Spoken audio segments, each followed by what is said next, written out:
최근 대형 회계 법인들이 감사를 맡은 기업들에서 굵직굵직한 회계 조작의 의혹들이 잇따라 터져나오고 있습니다. 기업의 회계 부정을 감시하는 자본시장의 파수꾼 역할을 해야 될 회계 법인들이 부실한 감사를 하는 수준에서 더 나아가 사실상 기업들의 회계 조작을 방조했다는 비판까지 나오고 있습니다. 시장을 망치는 부실한 회계 감사에 대해 김상엽 기자가 취재했습니다. 쌍용자동차 해고 노동자인 김수경 씨. 회사에서 해고된 지 5년이 다 돼가지만 아침 일찍부터 출근 준비를 합니다. 김 씨가 향하는 곳은 다름 아닌 쌍용자동차 본사. 비록 자신은 출근은 못하지만 대신 동료들과 인사를 하며 하루를 시작합니다. 함께 일하면 좋겠지만 지금 상황이 이렇게 된 거잖아요. 그 안에 있는 우리 동기들도 엄청 고생들 많이 하고 있어요. 지금 노동감도가 3배로 늘어나고 엄청나게 고생들 하고 있어서 안타깝죠. 곧바로 김 씨가 이동한 곳은 노조 사무실. 김 씨를 비롯한 해고자들이 함께 식사도 하고 회의도 하면서 하루를 보내는 곳입니다.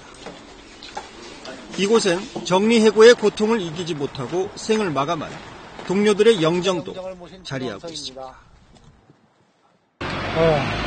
죄인이죠, 죄인. 지켜주지 못해서 정말 미안하죠. 지금 회계 조작해서 지금 정리해고는 아니에요. 그래서 지금 거기 가담한 사람들은 살인자들이에요. 이처럼 힘든 나날을 보내고 있던 쌍용차 해고자들에게 신락 같은 희망의 빛이 비춰진 건 지난달 7일. 김수경 씨 같은 해고 노동자 153명이 쌍용차를 상대로 낸 해고 무효 확인 소송에서 법원이 해고자들의 손을 들어줬습니다. 결정적인 자료는 정리해고의 출발점이 된 안진 회계법인의 감사 보고서였습니다. 재판부는 쌍용차의 재무제표에 나타난 유형 자산의 손실이 수천억 원 이상 많게 계상됐다고 판단했습니다. 2008년 말 기준으로 쌍용차의 단기 순손실은 1,861억 원이었지만 회계법인의 감사를 거치면서 7,110억 원으로 대폭 늘어난 것입니다. 쌍용자동차 측은 재무건전성에 취약해 시급한 경영 개선을 위해 정리해고가 불가피한 상태라고 진단했지만 왜곡 조작된 회계감사보고서에 근거한 정리해고는 부당하다는 것이 재판부의 판단이었습니다. 그동안 이제 쌍용차 지부가 주장해왔던 일정의 회계 조작에 의한 문제, 유형 자산 손상 차손에 대한 가다 계상에 대한 문제가 사실은 이제 정리해고 경영의 위기라는 것에 대한 허구임을 사실 이번 재판부가 드러냈던 거죠. 1심 판결을 뒤집는 데는 한 젊은 회계사의 공이 컸습니다. 감사 조서를 분석하는 과정에서 신차 개발 등과 관련된 자산 가치를 모두 누락시킨 점을 찾아낸 것이었습니다. 여기에서 5천억 이렇게 분식이 있었는데 이게 어디로 갔을까? 이걸 이제 따져봤더니 이번 판결문의 내용에 나온 대로 신차종 판매를 아예 없는 걸로 해버린 거죠. 그래서 60만 대로 판매 계획된 걸 약 10만 대 안팎으로 줄여버리는 거죠. 감사 보고서를 작성한 안진 회계법인 측은 회계 조작이 아니라고 반박했습니다. 저희는 이제 외부 감사인으로서 회계 감사 기준 등 정해진 기준에 따라서 회사에서 계상한 유형자산 손상 차손 등이 적절하게 계상됐는지를 감사하는 업무를 수행을 했습니다. 쌍용차는 구조조정이 손실이 많기 때문이 아니라 빚을 갚을 능력이 없어 이뤄진 것이며 또 감사 보고서가 작성됐던 시점엔 법정 관리에 들어간 상태여서 회사 마음대로 회계 장부를 조작할 수 없었다며 곧바로 대법원에 상고했습니다. 함의는 모든 책임을 지고 즉각 배상하라, 배상하라, 배상하라, 배상하라. 우리나라 최대 규모의 한 회계법인 본사 앞에 소액주주 피해자들이 모였습니다. 이 소액주주들은 컴퓨터 소프트웨어 개발 회사였던 주식회사 포유먼에 투자했다가 이 회사가 증시에서 퇴출되는 바람에 큰 손실을 입었습니다. 포유먼의 감사를 맡았던 3일 회계법인은 회사 측이 매출을 부풀리는 등의 방식으로 재무제표를 조작했지만 이를 밝히지 못하고 2009년과 10년 두 회 연속으로 투자가 적정하다는 의견을 냈습니다. 감사보고서도 좀 문제가 없어서 믿고 투자를 했는데 우리나라 제1의 3.1회계 법인에서 이런 엉터리 감사보고서를 내갖고 이런 투자들을 우롱한다는 건 이해를 할 수가 없고 용납이 되지가 않습니다. 그리고 지난 5년 동안 감사를 했다고 하면서 어떻게 일본까지 출장 가서 감사를 했는데 실제 매출도 부풀려 있고 분식회계 추정이고.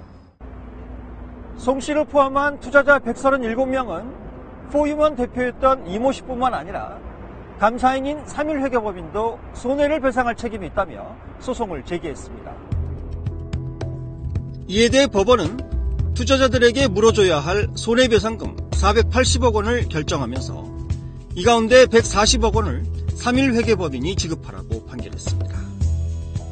포유먼 매출의 대부분이 분기 말에 집중되거나 지배회사와 자회사 간에 이뤄져 허위 매출 등을 의심할 수 있었는데도 3.1회계법인이 부실하게 감사를 했기 때문이라는 게 이유입니다. 이에 대해 3.1 측은 포유먼의 경영진과 임직원들이 수출 선적 서류를 정교하게 위조하는 등 조직적으로 공모하고 속여 감사 절차를 방해했다고 주장했습니다. 한 중소기업의 임원인 공영수 씨는 5년여 전 게임회사로 유명했던 엔도우즈에 투자했다가 낭패를 본 경우입니다. 아틀란티카라는 인기 게임을 개발한 엔도우즈의 재무제표 등을 꼼꼼히 검토한 뒤 주식시장에 상장될 것이라는 기대를 안고 투자했지만 갑자기 대형 게임 회사인 넥슨에 인수되면서 상황이 뒤바뀐 것입니다. 지난 2008년부터 4년간 엔도우즈의 매출과 이익 현황입니다. 아틀란티카 게임이 시장을 지배하고 있던 2009년 130억 원대의 흑자를 냈던 회사가 넥슨의 인수 이후 갑자기 77억 원이 넘는 적자를 기록했습니다. 공 씨를 비롯한 소액주주들은 투자한 금액을 회수하지 못할 것이라는 불안감 때문에 어쩔 수 없이 한 주당 5천 원에 강매당했다고 주장합니다. 넥슨이 엔도우즈의 경영권을 인수할 당시의 가격은 13,000원대. 절반도 안 되는 헐값이었기에 상실감은 더욱 컸습니다. 최소한 10,000원, 15,000원 정도는 충분히 될 거다라고 생각을 하고 투자를 했죠. 그리고 투자 기간도 거의 2년 넘게 제가 투자를 하고 있었고, 일반 소액주주들이 겪는 어떤 것들이 굉장히 좀 불합리하지 않나. 어떤 정당한 그런 대가 없이 사실 그냥 일방적으로 막 몰아붙여서 팔게 만드는. 소액주주들과 시민단체들은 넥슨 측이 소액주주들의 지분을 강제로 확보하기 위해 회계 조작을 했을 가능성이 높다며 청와대와 금감원 등에 진정서를 내기에 이르렀습니다. 또 이 문제는 지난해 국회 국정감사에서도 주요 쟁점으로 부각되는 등 사회 문제로 커졌습니다. 넥슨이라는 이런 게임 회사가 자회사를 인수하면서 이 회계를 조작해서 소액 주주들을 강제로 축출했다는 의혹이 있었는데 이러한 의혹이 최근에 일부 사실로 확인됐습니다. 알고 계시죠? 예, 알고 있습니다. 이에 따라 금융감독원은 지난해 10월 넥슨 코리아의 자회사인 엔도우즈에 대한 감리에 착수했습니다. 이미 엔도우즈의 감사인인 3.1회계법인에 대해 과실이 있다는 결론이 난 상태여서 이번 금감원의 감리 결과는 올 상반기 안에 나올 것으로 예상됩니다. 한국공인회계사회가 지적한 3.1회계법인의 잘못은 매출이 계속 발생하고 있는데도 개발비를 자산에서 전액 누락시켜 마치 기업의 재무구조가 악화된 것처럼 보이게 했다는 점입니다. 이러한 재무제표를 접한 소액주주들은 영문도 모른 채 회사 형편이 나빠졌다고 판단했고 결국 넥슨이 헐값에 이들의 지분을 인수할 수 있도록 도와줬다는 지적입니다. 당연히 믿었죠. 그 회계법인이 만들어내는 재무제표라는 거를. 근데 이제 이렇게 일이 불거지고 나서 보면 사실 굉장히 실망을 하게 되고, 누가 그런 재무제표, 감사한 재무제표를 믿고 사실 투자할 수 있을까. 이에 대한 넥슨과 3.1 측은 연구개발비를 낮게 계상한 것과 주식가격 평가는 무관하다는 입장을 내놓았습니다. 이처럼 회계법인, 특히 우리나라를 대표하는 대형 회계법인의 부실감사 의혹이 잇따르자 금융당국은 곤혹스러워졌습니다. 특히 금융감독원은 쌍용자동차의 회계 조작 의혹에 대한 책임에서 자유로울 수 없다는 지적이 나오고 있습니다.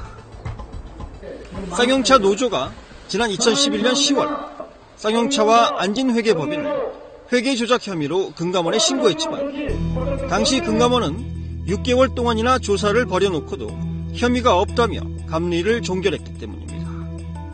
따라서 금감원이 대형 회계법인의 회계 부정을 눈감아준 것이 아니냐는 의혹까지 나오고 있는 상황입니다.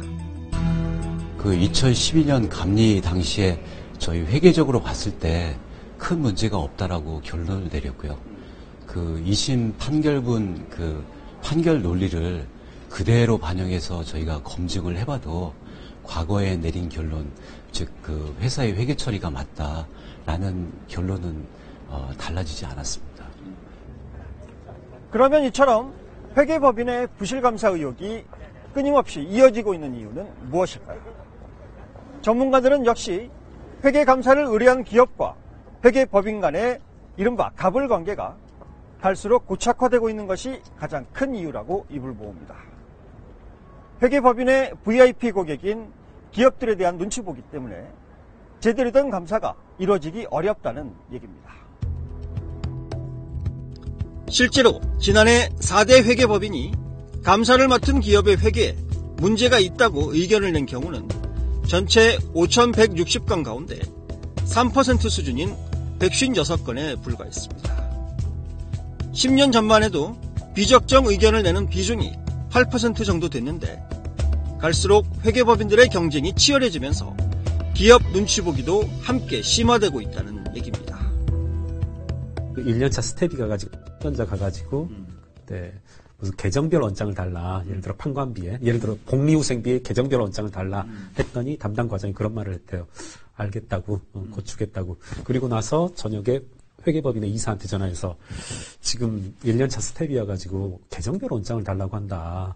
우리 사이가 이런 사이냐.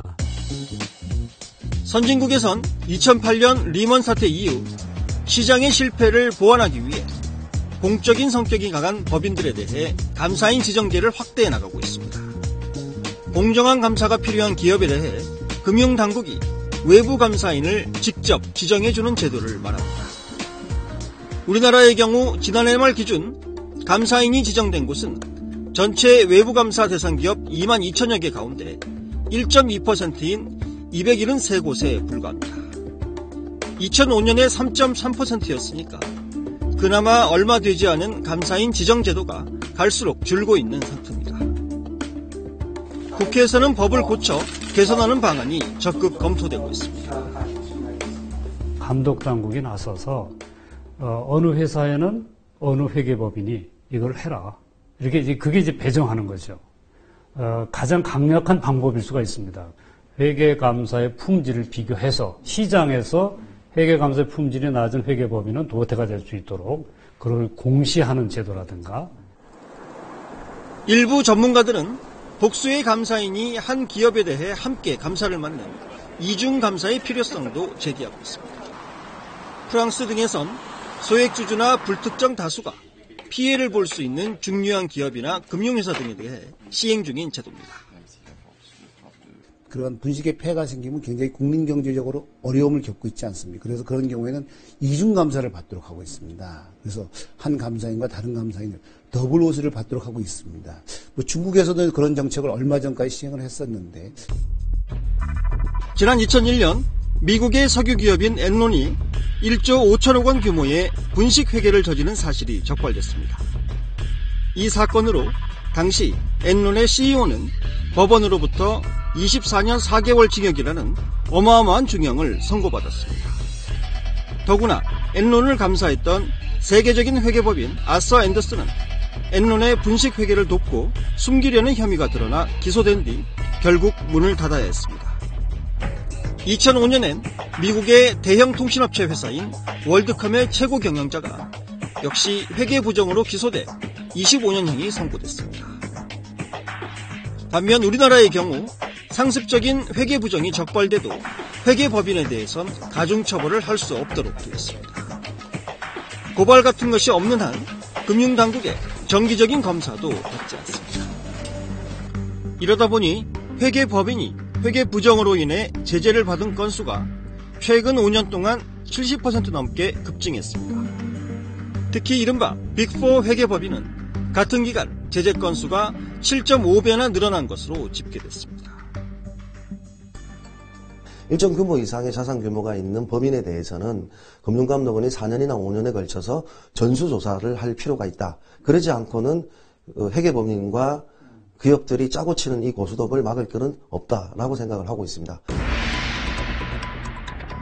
국제적으로 우리나라의 회계 투명성은 창피할 정도로 낮게 평가되고 있습니다. IMD, 즉 국제경영개발연구원 순위에선 60개국 가운데 꼴찌 수준인 58위, 세계경제포럼 순위도 148개 나라 가운데 91위에 그치는 등 해마다 최하위권을 벗어나지 못하고 있습니다. 건강한 시장을 위해서 해야 할 시급한 과제가 무언지 분명히 보여줍니다.